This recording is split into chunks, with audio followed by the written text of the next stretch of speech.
从小我们就听着故事长大，借由故事来吸取知识。那在职场也一样，有说服力的人往往都是很会说故事的专家。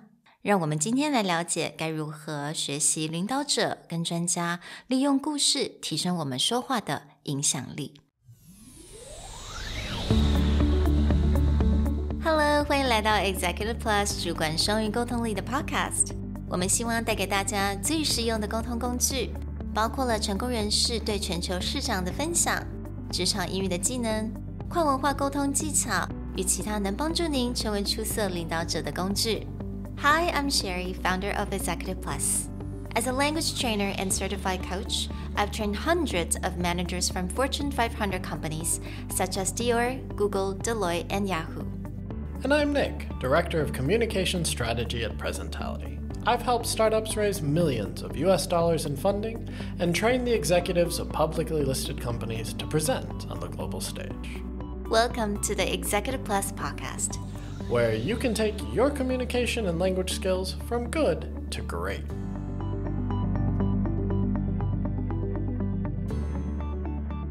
Hey everyone, and welcome back to the Executive Plus podcast.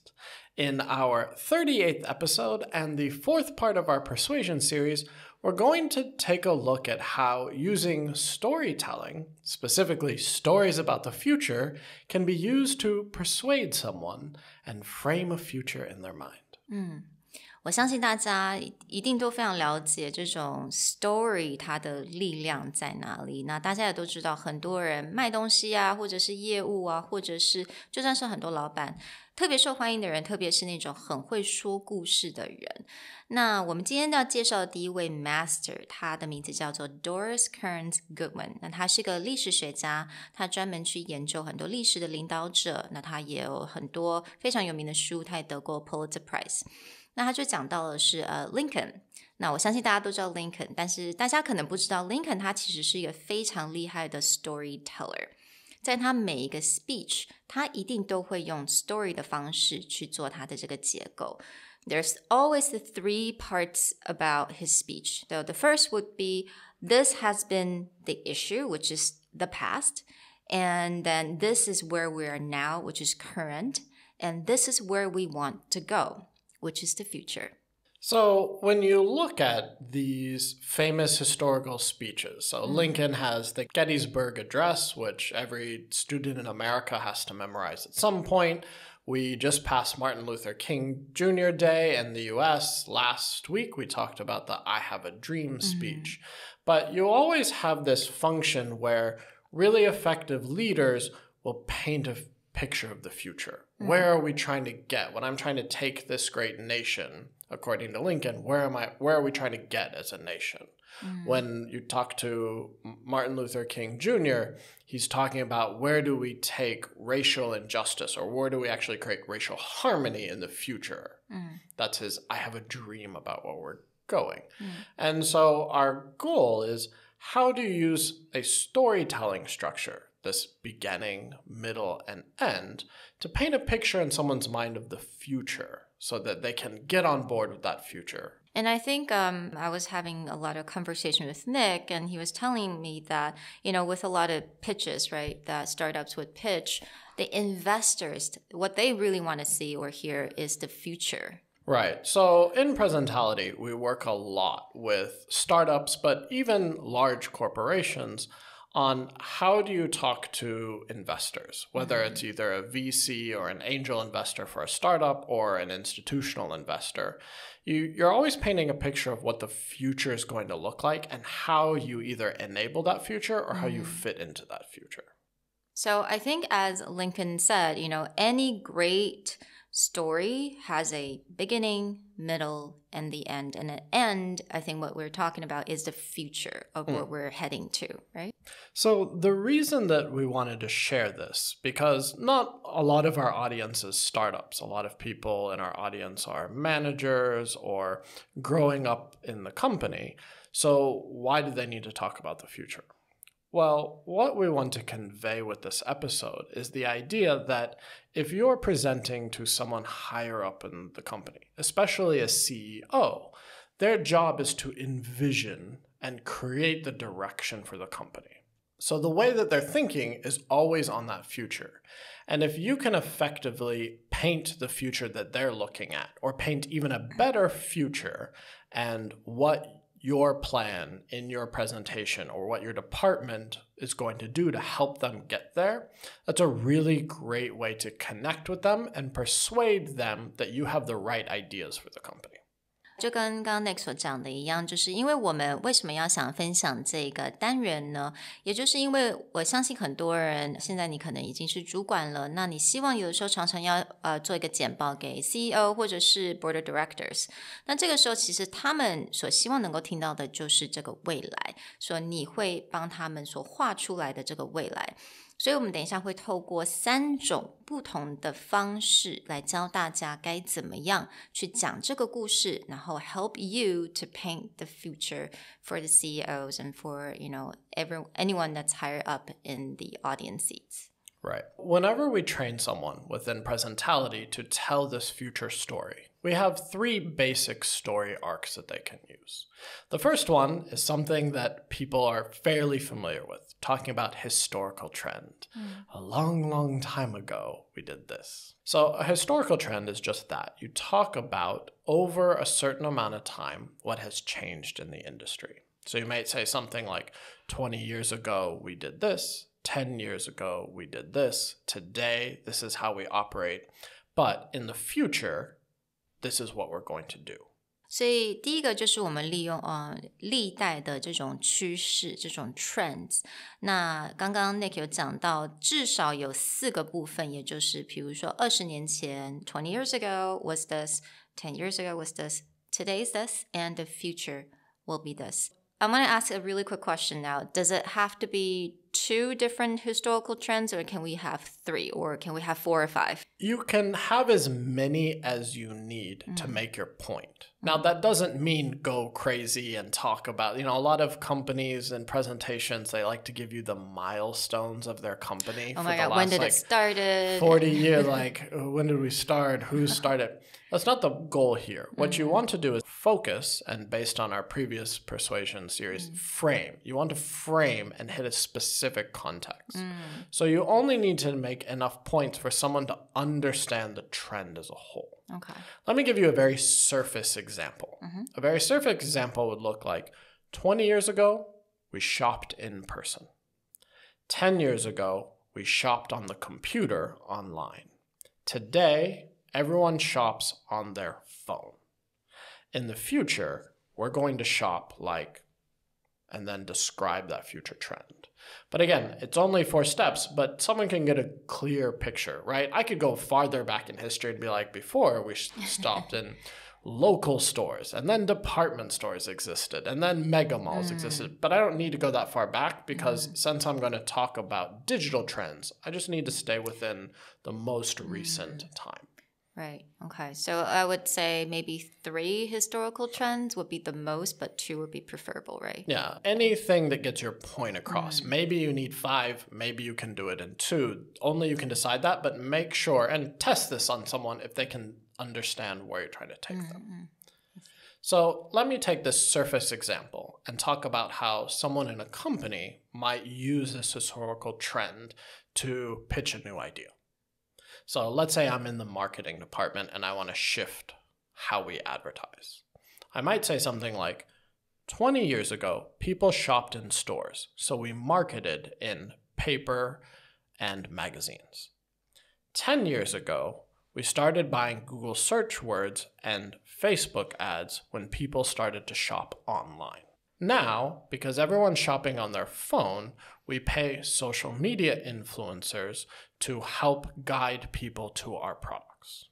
In the future, we're going to, and then you give your presentation, your plan. But again, you're building that trend. Because people shopped in stores, we advertise in stores. Because people shopped on computers, we advertise computer. Now that people shop on phones, we advertise phone. So the future will be what? I see. 所以这个趋势就非常的清楚嘛，20年前、10年前、现在跟我们的未来，也就是你可能现在要做的简报的这个轴心的重点是在哪里？ You got 2 trends, and then you talk about now, and you talk about your future. Right. The second kind of storyline that we talk about, and it's probably relevant to most people right now, is a big shift, whether it's an environment shift or a political shift or a industry shift. Something has changed. The reason we talk about it now is COVID. Every startup now says COVID changed everything. That's true, but when using this specific storyline, you need to be very specific about how that affects you. OK， 所以我们第二个就用到了是一种大改变，是什么样的趋势改变？比如说我们的行为改变，某一个公司改变什么东西，或者是就像 COVID 一个很重大的事情，它改变了什么？但是重点就是你必须要很具体的讲出来，到底这件事情改变了什么？那为什么你要把这件事情而提出来？ The basic formula sounds a bit like this big change happened, or this person or this company changed how we think about things. Before, we would do this thing. But because this person changed this thing, now we do something else. Let me give you another example, and we'll just continue using shopping as the industry. COVID has changed retail shopping drastically. As a company, we used to spend 80% of our advertising budget on printed ads or in-store posters, and only 20% on digital marketing. After COVID, 70% of shopping is done online. So as a company, we need to flip our marketing budget the other direction. Today, I want to share my plan on how to use micro-influencers and Instagram trends to maximize our digital advertising plan. Okay, so it's really clear. And again, we talk about, first of all, we talk about what's been shifted, what has changed. And then we talk about before this event, what was it like? And then we talk about, so now with the events, what is happening now? And the actual presentation is how you're proposing that we're going to fix or what we're going to do because of the situation now. Right. And some people may think, oh, it's very intuitive. If I say COVID changed retail shopping, we should go digital. But the reality is you, again, need to frame that context. I'm talking about COVID changed this specific thing, and having a number helps that. 70% of shopping moved to online. So our advertising budgets, which I gave percentages for, need to flip. That way, it seems very step by step, but that's part of persuasion. Someone should be within your line of thinking. They shouldn't be off thinking about other things. It's like, okay, COVID changed this specific thing this way. So I'm going to talk about that. So let's say if I just say COVID changed everything, and I don't really explain the context. I don't really explain the numbers, but so that my boss maybe will ended up thinking about something completely different, right? Yeah, I mean, you may be there trying to pitch a marketing change, and your boss may be thinking about logistics problems created by COVID. So their brain is somewhere else, whereas you want them to focus on this specific part of the problem. All right. So let's move on to the third point. So the third way that you can do this is actually flip it around from going to talk about the past to the future, but starting with the future and then going back to today. You actually do this in reverse, Quentin Tarantino style. The trend here looks like this. You paint that picture. Again, if you know the board of directors or you know the CEO, you've heard them talk and you know what their idea of the future is, you paint that back in your mind. You say, the future looks amazing. The future looks like this. Or this is what you have said is the future of the company. And you put that picture into their head. And then you go back, but before we get to that future, we're going to have a problem. We're going to have an obstacle or a challenge. So today, we need to change the way we do something so we can overcome that challenge. So you're actually going from the future to a problem in the middle future to how you start to fix that problem today. 所以这个是完全把它倒反过来，就是我们刚开始就在讲到这个未来，就帮了我们的老板啊去 paint 这个 future。那再来我们只要讲到就是这个问题在哪里。So there is an issue getting to the future. right, that we want to go. And then the last point, 最后一点就是 we need to do something to get to there. And that's exactly what you're going to present. Yeah, what I'm going to propose. Yeah. And the reason you start with this like pretty picture is because, again, for persuasion, you want to show that you understand the person, but you also need to paint out like, this is what you want. This is what you have desired. And I get that. So I'm going to help you get there. This is like framing as well, right? Yeah, it's also, again, a part of framing, but you're using someone's own desires for the life or the future of the company that they have said they want. And then you talk about how you get there and why your idea is indispensable to get them there. All right, so if we're using that online shopping as an example, again, how would you use this particular framework to talk about that? Okay, so if I was to use that framework, it may sound like this. Our company has shown great growth due to digital marketing. I expect in the next 10 years, 90% of our marketing money will be put towards digital. But right now, our company's digital talent is all in R&D or all in engineering. So today, I want to share with my plan on how do we maximize the computer-savvy talent already in the company to help the marketing team grow. So really just kind of paint that picture what the next 10 years is going to look like. Right. So the next 10 years for the marketing will be, it's all digital. But the problem is we can't just switch to all digital. We don't have the right people right now, but the company has the right people. So I need to convince someone to shift people to me as a marketing director. All right, that makes a lot of sense. 所以我们今天讨论到了3种不同的 framework. 那第一个就是用到了 historical trends, 也就是我们历代的一些一些很重要的趋势。第二个就是利用一个很大的一个 shift, 不管是时事啊，或者是公司，或者是 industry 的一个 shift 作为一个主轴。那第三个就是把 future 先讲出来，先让大家看得到这个 future， 再去讲到那个重点，也就是这个问题所在，然后你再去做你的 proposal.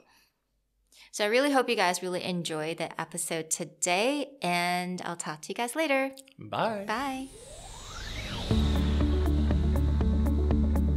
如果你喜欢我们的 podcast， 欢迎来追踪我们的主管英文 Executive Plus 的 Facebook。那也可以写信到我们的信箱yourcareerplus@gmail.com